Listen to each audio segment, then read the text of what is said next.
सर्वमंगलमांगल्यं सर्वकल्याणकारिणं सर्वधर्माणां नमस्ते साराय स्वामियाचकास्ते चित्स्वभावाय भावाय सर्वभूतपरिच्छेदाय। एक और विकार की धारा अनादि से और स्वभाव सामर्थ्य की धारा भी अनादि से साथ ही चल रही है। विकार की धारा के समय स्वभाव सामर्थ्य की धारा कहीं टूट नहीं गई। स्वभाव सामर्थ्य का कहीं अभाव नहीं हुआ। परिणति जहाँ स्वभाव सामर्थ्य की ओर झुकी वही विकार की परंपरा का प्रवाह टूट गया और आध्यात्मिक परिणति की परंपरा शुरू हो गई जो पूर्ण होकर शादी अनंत काल रहेगी। पूज्य गुरुदेव श्री। अद्भुत बात है, दो धारा की बात है, एक विकार धारा और एक ज्ञान की सामर्थ्य की धारा। ये स्वभाव की धारा ये अनादि से चल रही है। विकार की धारा को तो जीव एक बार जान जाता है, स्वभाव का परिचय नहीं होने से, दो धारा का भेद नहीं समझने से साधक दशा समझ नहीं आती है। वो साधक दशा की बात शुरू कैसे होती है वही चर्चा अपनी चल रही है। देखो 181 से 83 नंबर की गाथा है, इसमें अपनी यहाँ तक आए आधार आदेश संबंध। पहले अमृत चंद्राचार्य ने एक वस्तु स्वरूप रखा, इसलिए ऊपर से चौथी लाइन टीका की, ज्ञान जो कि जानन क्रिया रूप अपने स्वरूप में प्रतिष्ठित है, वह जानन क्रिया का ज्ञान से अभिन्नत्व होने से ज्ञान में ही है।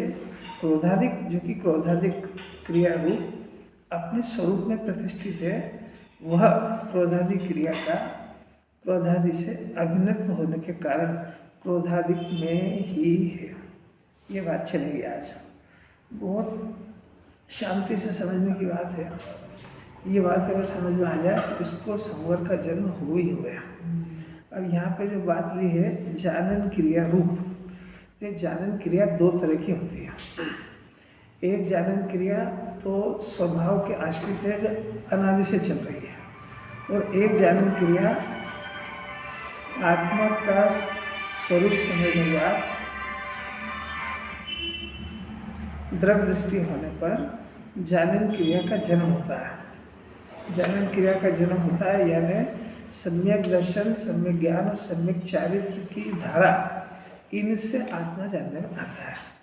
आत्मा के गुण है, तीन मुख्य गुण है, तो सब अनंत गुण है, श्रद्धा, ज्ञान और चारित्र है। तो श्रद्धा से श्रद्धा की अनुभूति होती है, यानी श्रद्धा गुण, ज्ञान गुण और चारित्र गुण, ये तीन गुण है। तीनों के काम भी अलग अलग है।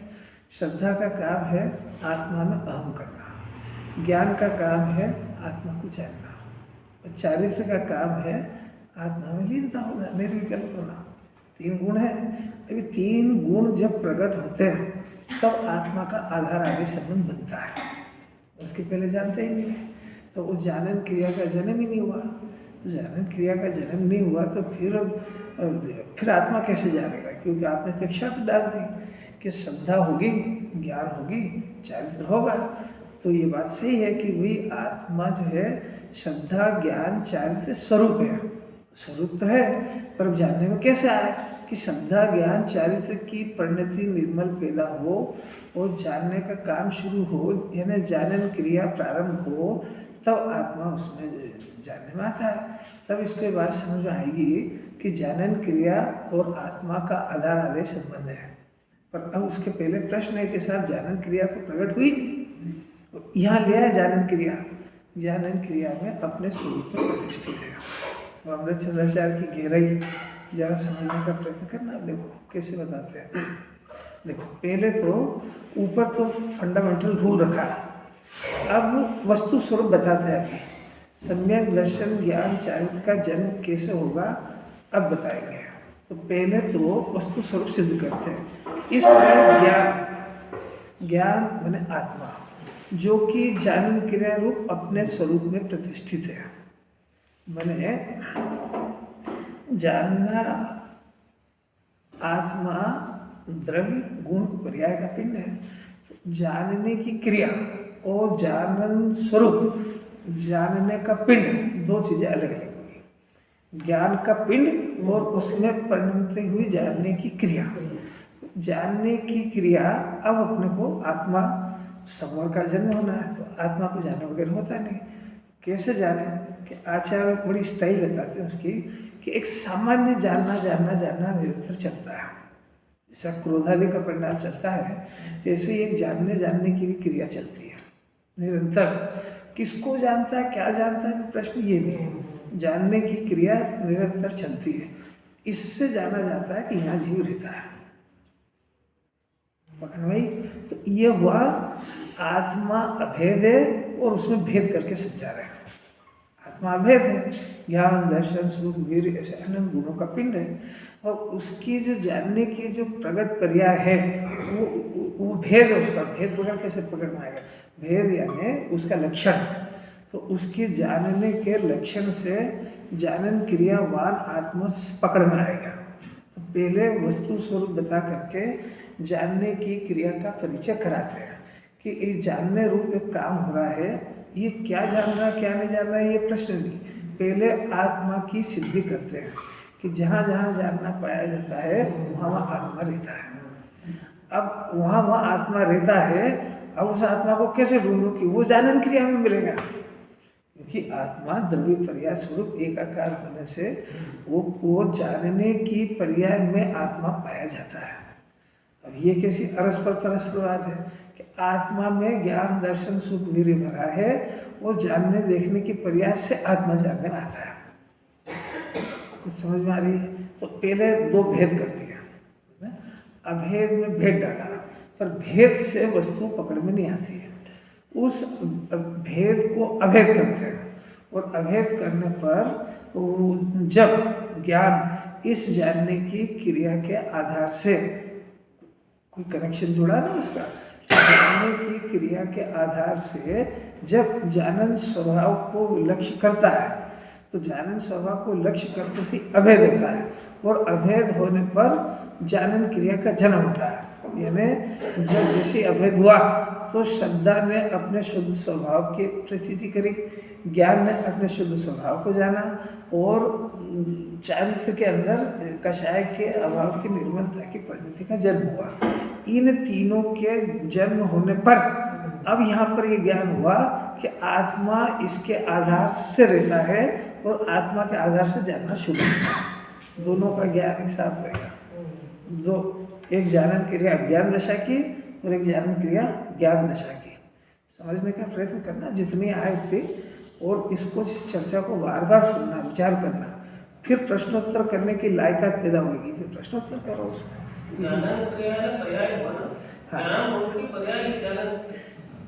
पहले आत्मा को ढूंढना है, आत्मा को कोई लक्षण तो मिले इसको, तो ये जानने रूप एक क्रिया होती है। क्रिया होती है ना, तो इसका कर्ता कोई होना चाहिए। ये काम है ना जानन क्रिया, तो क्रिया बोला ना आपने, तो इस क्रिया का कोई ना कोई तो कर्ता होना चाहिए कि इसका कर्ता इसका द्रव्य है, इसका द्रव्य मैंने आत्मा है। तो जानन क्रिया, तो आत्मा कहाँ मिलेगा कि जहाँ जहाँ जानना पाया जाता है वहाँ मिलेगा। शरीर में जानना पाया जाता है, शरीर में नहीं है, तो शरीर में जानना नहीं होने से शरीर आत्मा भी नहीं है। परंतु अभी इतने से इस जानन क्रिया से सम्यक दर्शन ज्ञान चारित्र की प्राप्ति नहीं हुई है। इस जानने की क्रिया से वस्तु की सिद्धि हुई है कि वस्तु कहाँ मिलेगी कि जहाँ जानना पाया जाता है वहाँ मिलेगी। पर इस जानने की क्रिया का नाम सम्यक दर्शन ज्ञान नहीं है, क्योंकि अभी जान रहा है तो क्या जान रहा है कि जानने की क्रिया में जो जानने में आ रहा उसको जान रहा है। जानन क्रिया जिसके साथ अभेद उसको नहीं जान पा रहा। बस समझ में आई क्या बात है? समझने का प्रयत्न करना। जानन क्रिया तो चल रही है तो उसमें काम तो चल रहा है तो उसमें जानने का काम तो चालू है। तो ये जीव क्या जान रहा है कि जानने की क्रिया में जो जानने में आ रहा उसको जानने में व्यस्त है। इसलिए जानने की क्रिया में जो जानने में आ रहा उसको देखने में व्यस्त होने से शुद्धात्मा के दर्शन नहीं हुए। तो शुद्धात्मा के दर्शन नहीं हुए तो उनको जानने से क्या हो गया कि आत्मा को जाने बगैर उनको जानने से मिथ्या दर्शन का जन्म हुआ, आश्रव का जन्म हुआ। अब जिनवानी कह रही भाई इसमें आत्मा की तो सिद्धि हो जाएगी, पर जो प्रयोजन मोक्ष मार्ग का है यानी संवर का जन्म होना वो नहीं होएगा। अब वो कैसे होएगा कि वो जानने की क्रिया वो आत्मा को सूचित करती है। तो जानने की क्रिया में जानने की क्रिया श्रद्धा ज्ञान चारित्र की जो पर्याय उत्पन्न हो रही है वो ये आत्मा की श्रद्धा गुण की पर्याय अपने शुद्ध आत्मा को अहम करे। तो ज्ञान की पर्याय में अपना शुद्धात्मा का ज्ञान हो और चारित्र की पर्याय में निर्मल प्रणति का अंश हो। इन तीनों का एक नाम जानन क्रिया है। ये सम्यक दर्शन ज्ञान चारित्र की पर्याय है। ये अनादि से प्रकट नहीं हुई। क्यों नहीं हुई? इसलिए नहीं हुई कि जो जानने की क्रिया और आत्मा उसको जिनवाणी ने भेद से समझाया, पर भेद से समझा करके अभेद तक इसको जाना ये अपना काम था। ये भेद में अटक गया तो भेद में अटकने से विकल्प होते हैं, तो विकल्पों में आत्मा जानने में नहीं आता है। अब इतना तो समझ में आ ही गया होगा। तो अब जानने की क्रिया, एक जानने की क्रिया में तो सामान्य आत्मा को ढूंढने की विधि है, वो आचार्य ने बताई। वस्तु स्थिति आत्मा कहाँ मिलेगा कि जानने की क्रिया मिलेगा। जानने की क्रिया में आत्मा मिलेगा। अब हम भेद से बताएंगे कि जानने की क्रिया और आत्मा ये दोनों भेद हो गए। भेद से आत्मा की अनुभूति नहीं होती है, अभेद से होती है। तो जानने की क्रिया के आधार से शुद्ध आत्मा को जानो। देखो इसमें लिखा है जानने की क्रिया अपने स्वरूप में प्रतिष्ठित है। प्रतिष्ठित है कब से प्रतिष्ठित है? अनादि से ही है। अभी स्वरूप में प्रतिष्ठित है। अब इसके स्वरूप का प्रकट करना अब होगा। तो स्वरूप में प्रतिष्ठित है वो जानन क्रिया। मैंने देखो विज्ञान जैसा सिद्ध कर रहे हैं। वो जानन क्रिया ज्ञान से अभिन्नत्व होने से अभिन्न है ना। मैंने जानन क्रिया आत्मा से अभिन्न है। जानन क्रिया आत्मा से अभिन्न है और जानने के अंदर जो पदार्थ आए उससे भिन्न है। दो खाते खुल गए। जानन क्रिया आत्मा से अभिन्न है। कब से? अनादि से है। अब जानने की क्रिया में सबसे बस राग से भेद ज्ञान कराना। यहाँ पे समवर्ग अधिकार में राग की बात करते हैं, बाकी तो सब भिन्न है ही सही। तो जो राग आदि का परिणाम जानने में आ रहा है वो राग आदि का परिणाम का एक नाम क्रोध है। वो जानन क्रिया से भिन्न है। वो जानन क्रिया आत्मा से अभिन्न है। तो हो गया ना न्यारा? नहीं, यहाँ ये समझ में नहीं आया कि जानन क्रिया अपने स्वरूप में प्रतिष्ठित है। प्रतिष्ठित प्रतिष्ठित का अर्थ है कि उसका जानना बना अपने आत्मा में से कभी छूटता नहीं है। वो अनादि से प्रतिष्ठित है। जानने की क्रिया का यदि अभाव हो जाएगा तो आत्मा का ही अभाव हो जाएगा। तो वो हर पदार्थ की पर्याय अपने स्वरूप में प्रतिष्ठित होती है। जैसे अग्नि है तो अग्नि का उष्णपना उसके स्वभाव में प्रतिष्ठित है। पानी बर्फ का शीतलपना उसके स्वभाव में प्रतिष्ठित है। माने कोई भी पदार्थ अपने स्वभाव को नहीं छोड़ता है। इसका नाम है उसके स्वरूप में प्रतिष्ठित रहना। अब ये तो हुआ वस्तु स्वरूप, पर अब ज्ञान स्वभाव में प्रतिष्ठित नहीं रह करके है तो स्वभाव में प्रतिष्ठित, और प्रतिष्ठित नहीं रह करके ज्ञान का मुख पर तरफ होने से ये पर ज्ञेय में प्रतिष्ठित उसमें अपनी प्रतिष्ठा मानता है। कोई गलती भी समझना जरा सा। ये देखो यहाँ पर इतनी सारी चीज़ें है ना। ये शास्त्र है, ये मोबाइल है, ये सब चीज़ें देखो, सब चीज़ें है ना सब। अब इतने सारे पदार्थ हैं। अब यहाँ पर एक लाइट का प्रकाश भी है, ट्यूबलाइट का है या सूर्य का किलो, कितने हो गए? अब देखो सूर्य का प्रकाश, ये इतने सारे पदार्थ यहाँ जानने का काम हो रहा है, ज्ञान में जानने का काम। अब देखना वस्तु स्वरूप देखो कि ये पदार्थ सब अपने अपने द्रव्य से तादाद में संबंध रखते हैं। ये पदार्थ सब ये इस उद्गल से तादाद में, ये इससे शास्त्र से, सब अपने अपने आधार से, सबकी पर्याय अपने द्रव्य के आधार से। एक बात, अब जो प्रकाश आ रहा है वो प्रकाश किसके साथ तादाद में? ट्यूबलाइट से। ट्यूबलाइट बंद कर दो तो अपने प्रकाश को ले जाएगा वहाँ पे। जो जिसके साथ तादाद में उसका जाते से वो उसकी पर्याय उसके साथ चली जाएगी। इसको हटा लो, इसकी पर्याय चली जाएगी। इसको हटाओ, लाइट बंद हुई तो वो ज्ञान, वो सूर्य की किरण, लाइट की किरण सूर्य के साथ तादाद में होते से सूर्य के साथ चली गई। ऐसा कैसी ज्ञान की पर्याय? ज्ञान की पर्याय इन पदार्थों को प्रकाशित कर रही है, पर अपने गायक के साथ तन्मय रहकर के प्रकाशित कर रही है। इसके साथ कोई कनेक्शन नहीं उसका। तो सब अपने अपने प्रदेश, अपने अपने प्रतिष्ठान में काम कर रहे हैं। उसका परिणमन उसमें हो रहा है, इसका इसमें हो रहा है, इसका इसमें हो रहा है। सबकी पर्याय अपने अपने द्रव्य से अभिन्न है। ये वस्तु स्वरूप है। अब इसके अंदर सब पदार्थों को कोई दिक्कत नहीं है, सारी दिक्कत जीव को है कि वो अपने स्वरूप में प्रतिष्ठित नहीं रहकर वो अन्य गेयों के साथ एकता कर रहा है।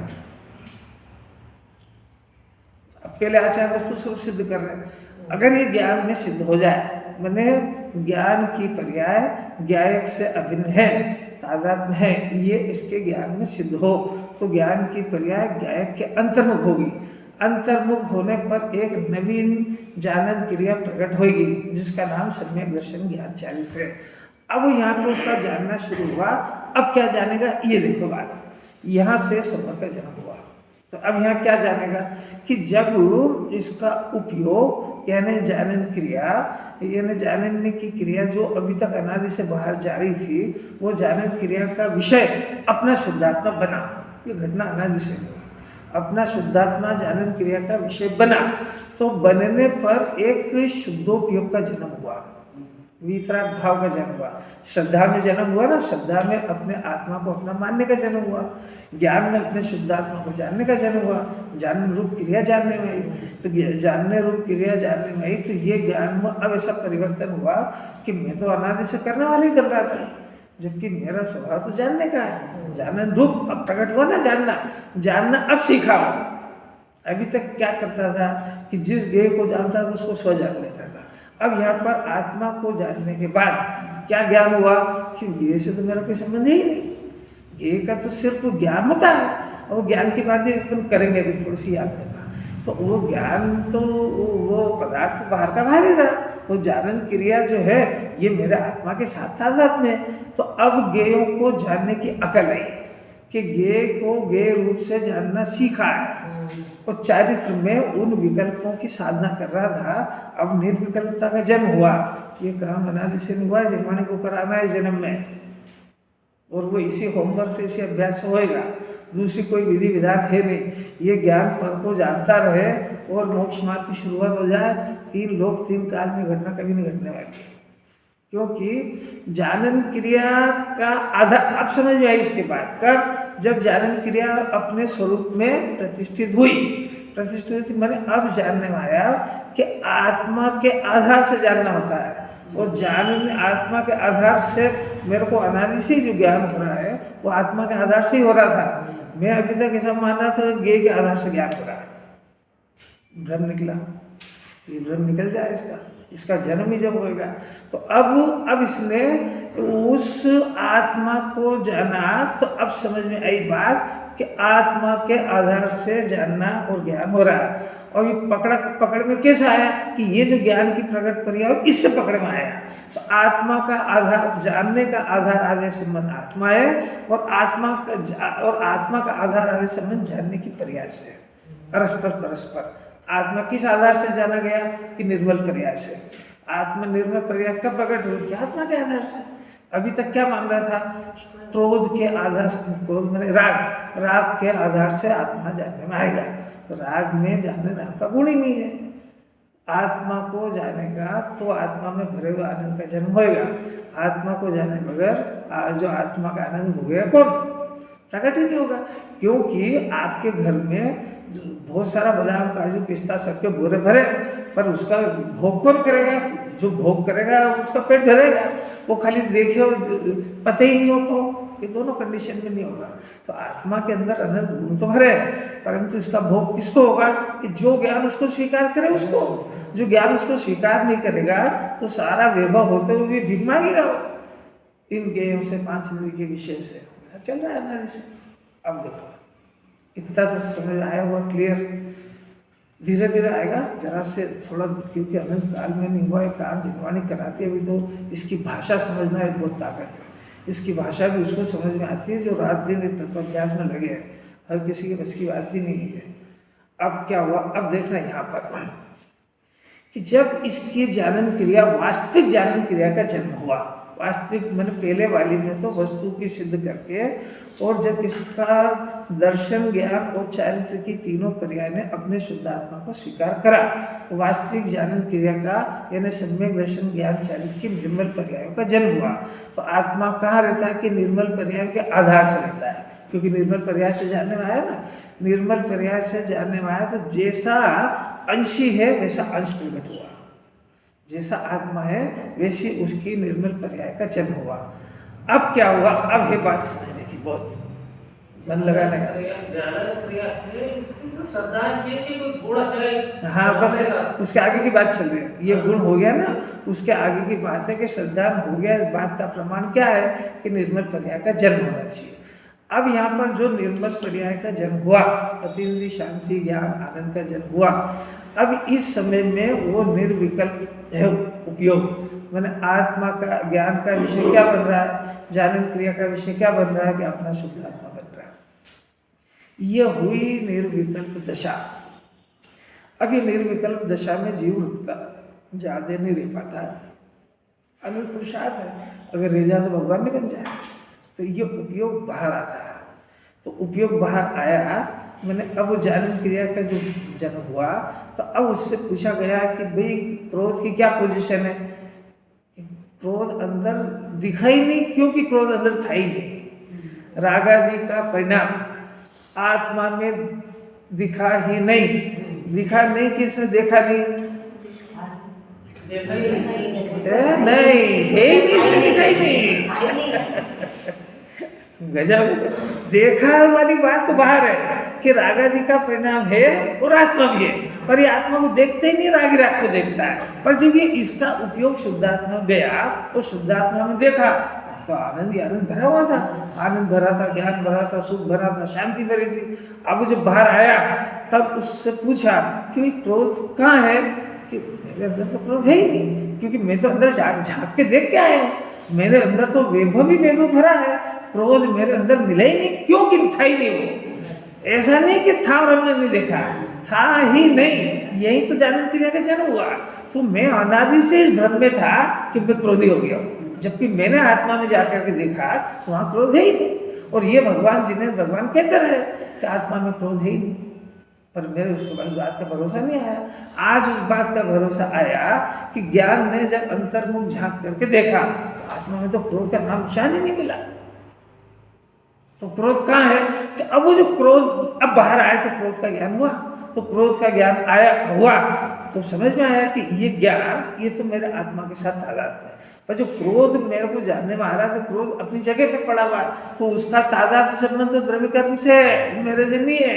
आज ये बात समझ में आई, अभी पहले इसको ये बात थ्योरिटिकल समझाई थी, अब उसका प्रैक्टिकल हुआ कि क्रोध का ज्ञान तो हुआ, तो ये सारे लोकालोक सब पदार्थ का हुआ, पर आज समझ में आया कि इनका तादाद का संबंध तो सबका इनका इनके द्रव्य से ही है, मेरे से तो कुछ है ही नहीं। कितना बड़ा भ्रम निकला है।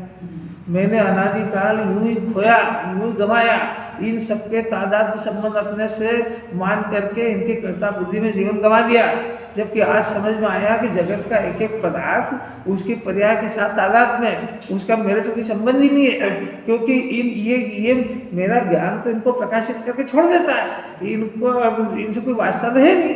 अभी अनादि की गलती भी समझ में आ गई कि मैंने सिर्फ इतने से भ्रम से चारों भटका, ज्ञान का इनसे संबंध बना नहीं है, मैंने सिर्फ बनाने का प्रयत्न करके अनंत काल खोया है। बात समझ आ रही क्या? अनादि का ज्ञान भी समझ में आ जाएगा, सम्यक ज्ञान क्या होता है ये भी समझ में आएगा। लोग भी ये काम नहीं हुआ है, तो अब इसको समझ में आई कि एक एक वस्तु का आधार आदेश संबंध उसके साथ में है, उसकी पर्याय का आधार उसका द्रव्य, मेरा ज्ञान का आधार मेरे द्रव्य से, जानना मेरा आधार से हो रहा है, और जानने का आधार और आत्मा ये मेरा एक पोर्शन, और कषाय यानी रागादि यानी 25 तरह का परिणाम का आधार आदेश संबंध उस द्रव्य के साथ में, उस द्रव्य के साथ में, तो उसका कर्ता वही है, मेरे अंदर मिला ही नहीं वो। तो अब क्रोध को जानता तो है, राग को जानता है, राग को जानता है, ये एक बहुत बहुत महत्वपूर्ण प्रकरण है, ये भी एक समझना चाहिए, समझने की बात है, बहुत अलौकिक। यही सारा भ्रम होता है, बहुत इंजीनियरिंग की बात है। 2 पॉइंट है जानन क्रिया का, और एक ये अभी जो लेते हैं जानन क्रिया के साथ में एक जानने की विधि होती है आत्मा की, तो आत्मा की विधि होती है जानने की, उसका जो पॉइंट है कि आत्मा पर पदार्थों को किस विधि से जानता है, ये विधि आज तक समझ नहीं है इसको। जानने की विधि की बात करते हैं। आत्मा जानता तो है, पर जानता कैसा है? जैसा समझता वैसा नहीं जानता है, जैसा जिनवाणी गिरी वैसे जानता है। वही मत करे कुछ जानता है ना। अब कैसे जानता है? ये देखो कि आत्मा को यानी ज्ञान की पर्याय में स्वच्छता होने से पर पदार्थ इसमें प्रकाशित होता है। अब देखना, एक शब्द है, दो शब्द है। एक तो पर पदार्थ प्रकाशित होता है, नंबर 2 वो पदार्थ प्रतिभाषित होता है, नंबर 3 ज्ञान उस पदार्थ को जानता है। 3 पॉइंट याद रखेंगे।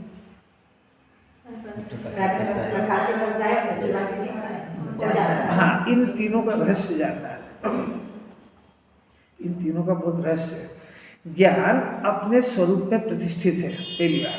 तो प्रतिष्ठित होने पर ज्ञान के अंदर राग आदि का परिणाम, क्रोध का परिणाम, माइक का परिणाम, ये परिणाम प्रकाशित होते हैं। तो प्रकाशित होने का अर्थ क्या है? कि वो पदार्थ है, इसलिए आत्मा जानता है कि नहीं जानता है? आत्मा अपने आधार से अपने अंदर रह करके जानता है। ज्ञान की पर्याय में राग प्रतिभाषित होता है।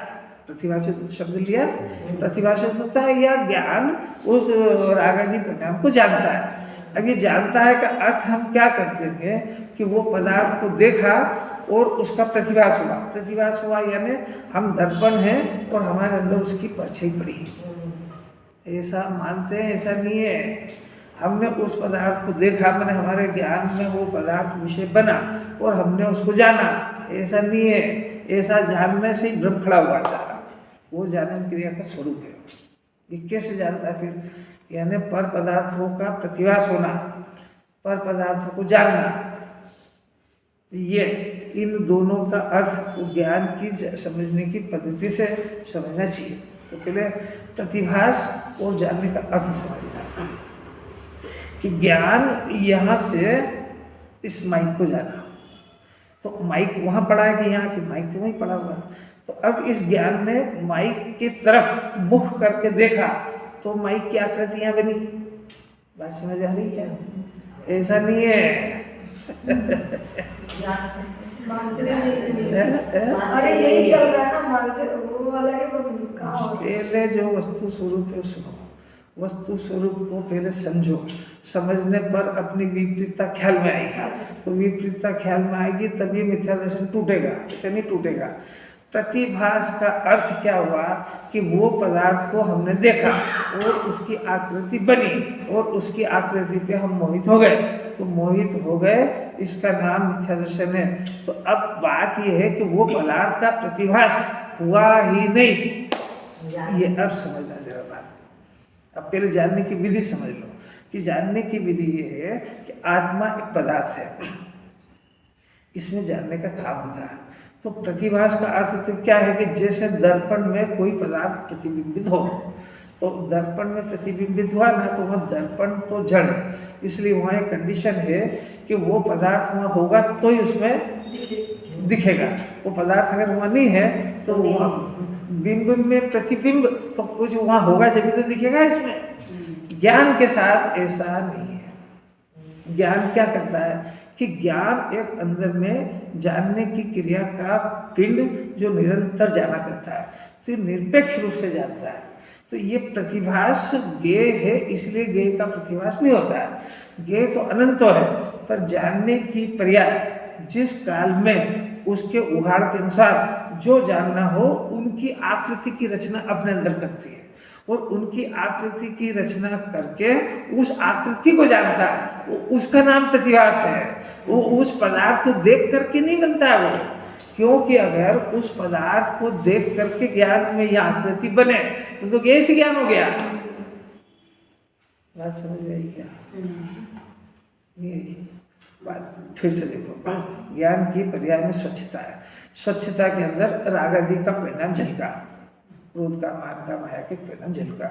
तो वो क्रोध के परिणाम का हमारे ज्ञान में प्रतिभास हुआ। प्रतिभास हुआ ना, क्योंकि प्रतिभास नहीं होगा तो एकता कैसे करेगा? वो चीज़ तो होना चाहिए ना। जिस चीज़ को हम अपनी मान रहे हैं तो वो चीज़ तो होना चाहिए। शरीर को अपना माना तो शरीर होना चाहिए ना।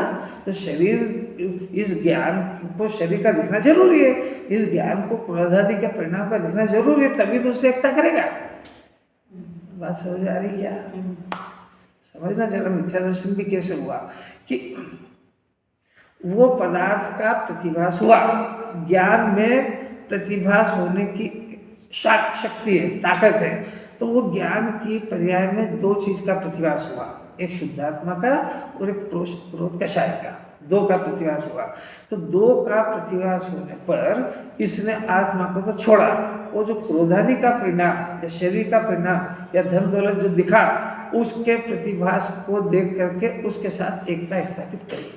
ये तो हुआ मिथ्या दर्शन, ये अनादि से चल रहा है। ये कब जाएगा कि ये वो प्रतिभास उस पदार्थ का है ही नहीं, वो प्रतिभास वो ज्ञान की पर्याय है, वो ज्ञेय की पर्याय नहीं है। बात यही समझ तो ये कैसे माने कि ज्ञान की पर्याय है? ये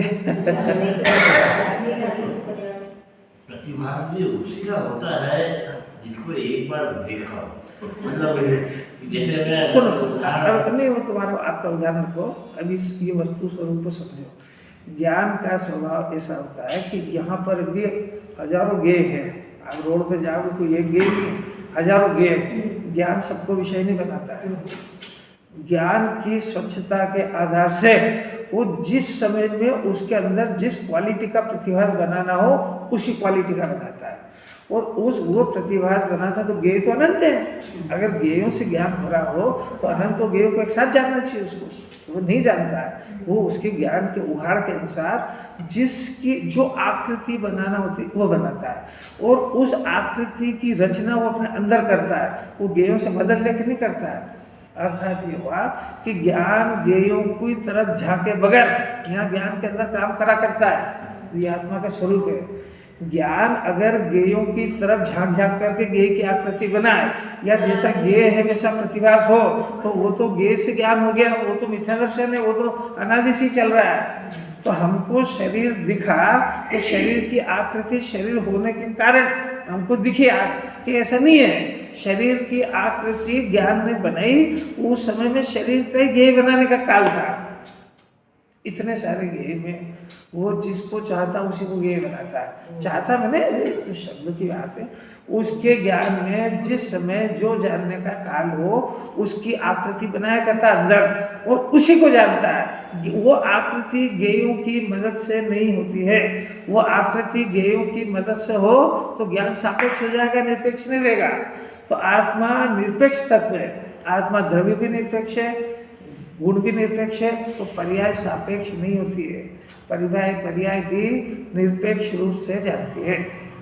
अब निरपेक्ष रूप से जानने पर इसको ये भ्रम हो गया। क्या भ्रम हुआ कि क्रोध है इसलिए मेरे को क्रोध का ज्ञान हुआ। जिनवाणी ये कह रही है कि ज्ञान है इसलिए क्रोध का ज्ञान हुआ, क्रोध की वजह से ज्ञान नहीं हुआ।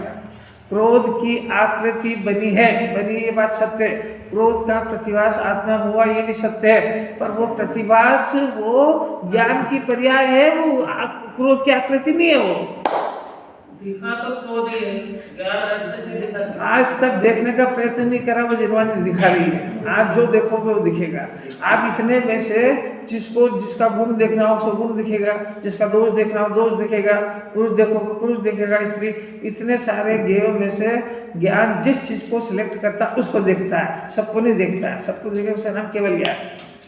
अभी बात ये चल रही है कि वो जिस ज्ञेय को देखता है तो उस ज्ञेय की मदद लेता है कि नहीं लेता है। वो झलकने का अर्थ ये है कि वो ज्ञेय की आकृति ज्ञेय की वजह से नहीं हुई है, इसका नाम झलकना है। वहाँ झलकन पहले ये समझो कि वो जो झलकन हुई है, समझ लो बात को समझो, वो जो झलकन हुई है वो झलकन ज्ञेय की है कि ज्ञान की? ज्यादा बुद्धि नहीं लगाना। वो आकृति किसकी है? जो ज्ञान की आकृति ज्ञेय की नहीं है, इसको ज्ञान है ज्ञेय की है, तभी तो उसे एकता करी उसने। क्रोध की आकृति दिखी ना, शरीर की दिखी ना, धन की दिखी ना, तो वो शरीर वो दर्पण के अंदर जो आकृति बनी है वो दर्पण ने बनाई है कि वो धन ने बनाई है, बाहर लॉकेट ने बनाई है? दर्पण नहीं बनेगी। तो दर्पण के अंदर है क्या?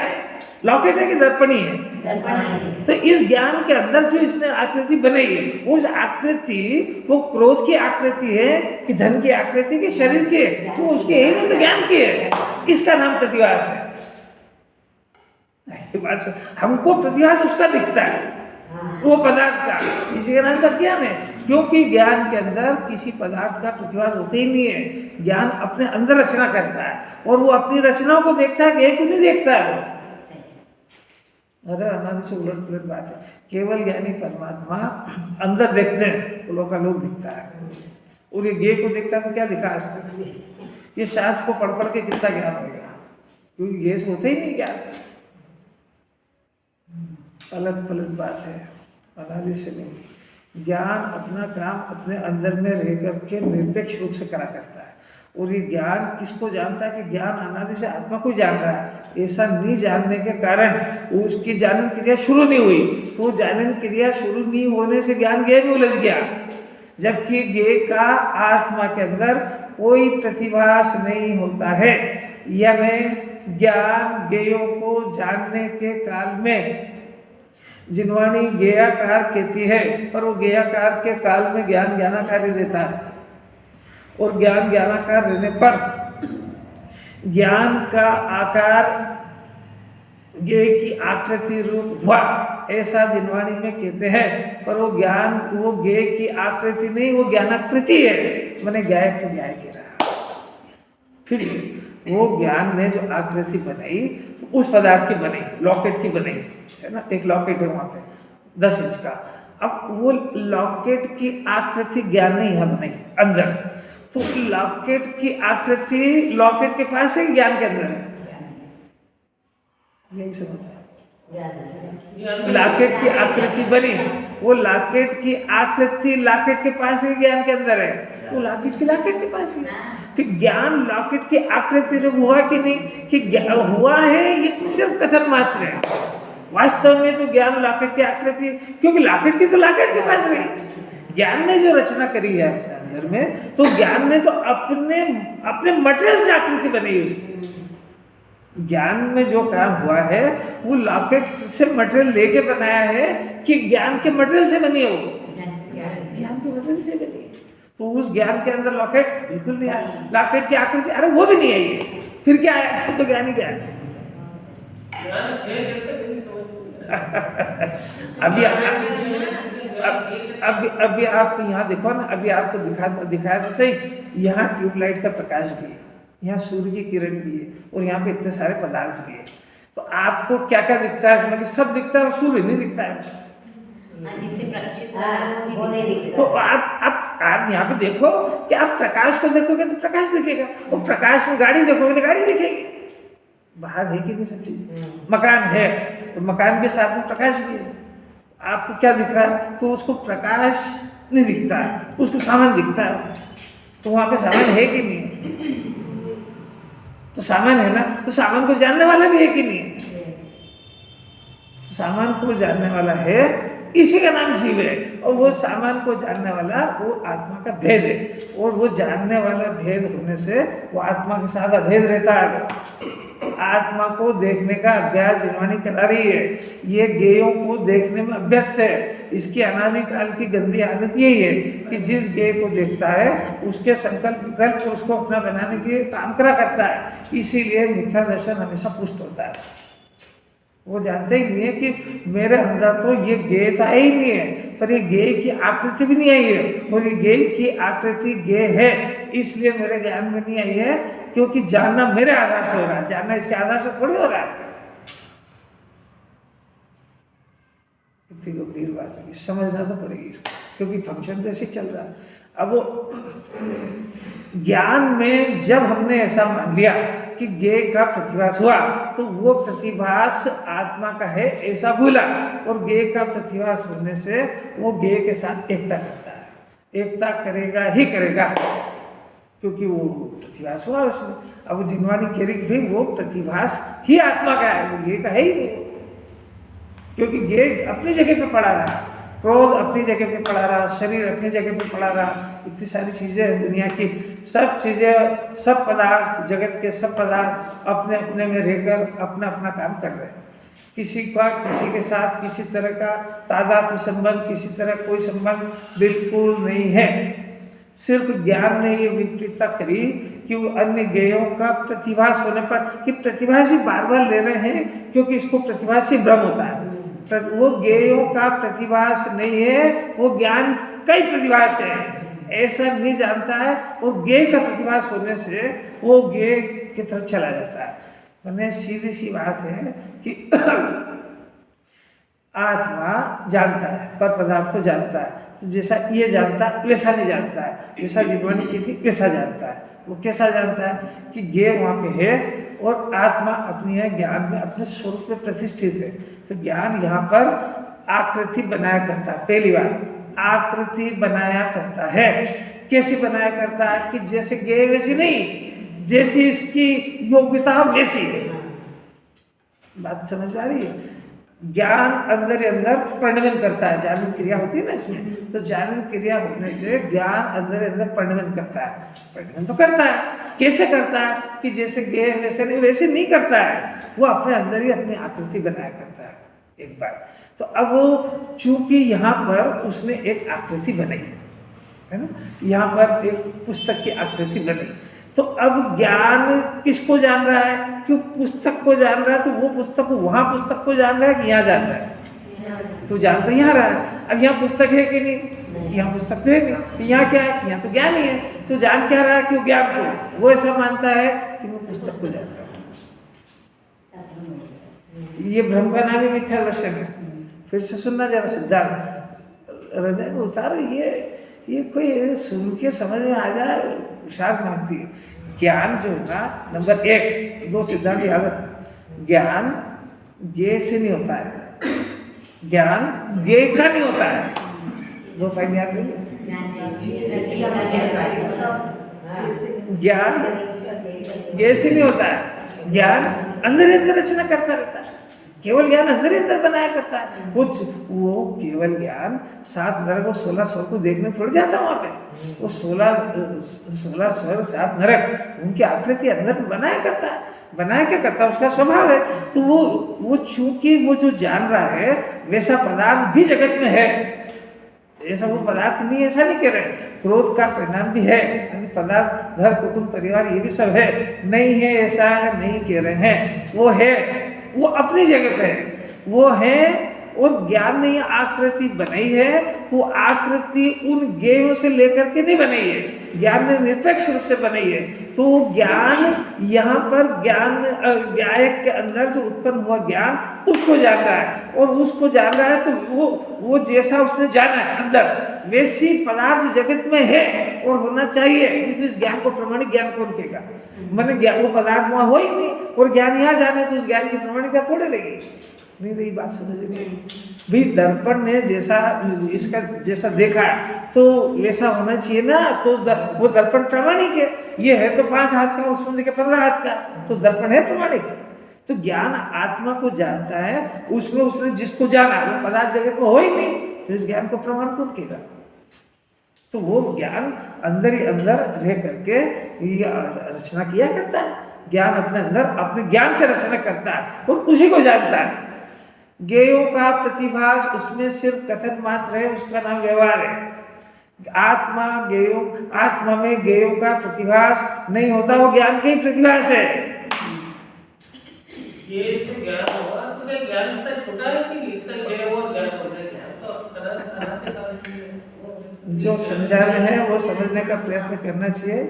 उसको उसमें जो बात चल रही है उसको जानने की पद्धति समझना चाहिए। वो ज्ञान में ज्ञेय का प्रतिभास से उसको कंफ्यूज हो जाता है कि वो पदार्थ मेरे अंदर झलका, तो वो पदार्थ नहीं झलका है, वो ज्ञान ही झलका है। और उस पदार्थ की आकृति की रचना ज्ञान ने करी है, ज्ञेय से कुछ लेकर के नहीं करी है। क्योंकि आत्मा निरपेक्ष पदार्थ है, द्रव्य भी निरपेक्ष है, गुण भी निरपेक्ष है, तो पर्याय भी निरपेक्ष है। निरपेक्ष का अर्थ वो ज्ञेयों की मदद लेकर के नहीं जानती है। निरपेक्ष का अर्थ है वो कर्म के उदय से प्रभावित नहीं होती है। उसको हजारों ज्ञेय इतने सारे, उसमें से जिस ज्ञेय को बनाना होगा उसी की बनाएगी। हजारों हो भले, तो आपसे पूछा कि भाई आप रिसेप्शन में गए थे, यहाँ गए थे, वो दिखे थे क्या? तो दिखे ही नहीं। तो वो वहाँ थे कि नहीं, तो उनका फोन आया कि वो थे वहाँ पे। तो ज्ञान ने उसको नहीं जाना, उस समय उनका जानने का काल नहीं था, तो वो तो थे ना, तो थे, उससे क्या होगा कि ज्ञान गेयों के आधार से थोड़ी जान रहा है। अगर गेयों के आधार से जाने तो 7 नरक 16 स्वर्ग तो अभी भी है, जीव जान रहे। अरे और तो और इस ज्ञान जानने का काम करता है ना, तो शरीर के अंदर तो बहुत सारे फंक्शन, ज्ञान क्यों नहीं जानता है? अरे ये कैसे जाना कि रोटी खाई तो अभी आधी भूख बाकी और आधा पेट भर गया, कहाँ कौन से आंख से जान लिया? अभी यहाँ दर्द हो रहा है, अभी पाँव में हो रहा है, कमर में दर्द, तो ये ज्ञान का कैसे जान लिया है? क्यों? उसकी वजह से वो उसका काम ही जानना है। निरपेक्ष जानना ये स्वभाव है, निरपेक्ष जानना है। वो जानना उसको कहते हैं कि गेयों की आकृति जानने में मगन नहीं हो, ज्ञानाकृति में मगन, उसका नाम ज्ञायक है। बहुत गंभीर बात हो गई, पर ये इसको इसके फंक्शन को जाने बगैर गेयों से ज्ञान मानता है, और गेयों में किसी गेय को अपना जाना करता है। ना तो गेयों से ज्ञान होता है और न कोई गेय इसका होता, अनादि अनंत नहीं है। ना तो गेय से ज्ञान होता है और न गेय का होता है। ज्ञान आत्मा से होता है और आत्मा का ही होता है। ये इसको दृढ़ता करने भरने का तो कोई रोल है ही। ज्ञान क्या करे? राग कैसे करे? अंदर उसने खुद ने जाके देखा, और उससे पूछो भी राग आप करते हो कि नहीं? तो मेरे अंदर जो चीज़ है ही नहीं, जो मटेरियल, मेरे को राग को करने के लिए, राग करने का कोई मटेरियल भी तो चाहिए। मैं रोटी बनाऊं तो ज्ञान के अंदर कोई मटेरियल तो होना चाहिए रोटी बनाने का। तो ज्ञान के अंदर तो ज्ञान ही ज्ञान भरा है। इसलिए ज्ञान जगत के किसी भी पदार्थों को करता नहीं है, करता मानता है, इसलिए नाम अज्ञान है। ज्ञान ज्ञायक को जान रहा है, ऐसा भूल गया है, और गेय को जानने में व्यस्त हो गया, इसलिए इसके ज्ञान की सारी शक्तियाँ पर गेय में चली गई है। चली जाने पर भी एक तरफ से देखें तो आत्मा का कुछ नहीं बिगड़ा है, एक तरफ से देखें तो ज्ञान कभी गेय में गया ही नहीं है, खाली भ्रम में अनंत काल बिता दिया। वो पदार्थ मेरा बन गया है, इस भ्रम में अनंत काल बीत गया है, वो पदार्थ न इसका बनेगा, न इसमें चलेगी, न वो सुनेगा, कुछ नहीं होगा, सिर्फ व्यर्थ के जंजाल में फंस के दुखी होएगा। तो आत्मा आखिर कर क्या रहा है कि वो सिर्फ और सिर्फ अपने अंदर उत्पन्न होने वाले विकल्पों की पूर्ति कर रहा है, गेय में कुछ नहीं कर रहा है। बात बहुत अद्भुत है, जिसकी जितनी समझ में आए इस प्रकरणों को बार बार सुनना, विचार करना, ऐसे हाथ में नहीं आएगा।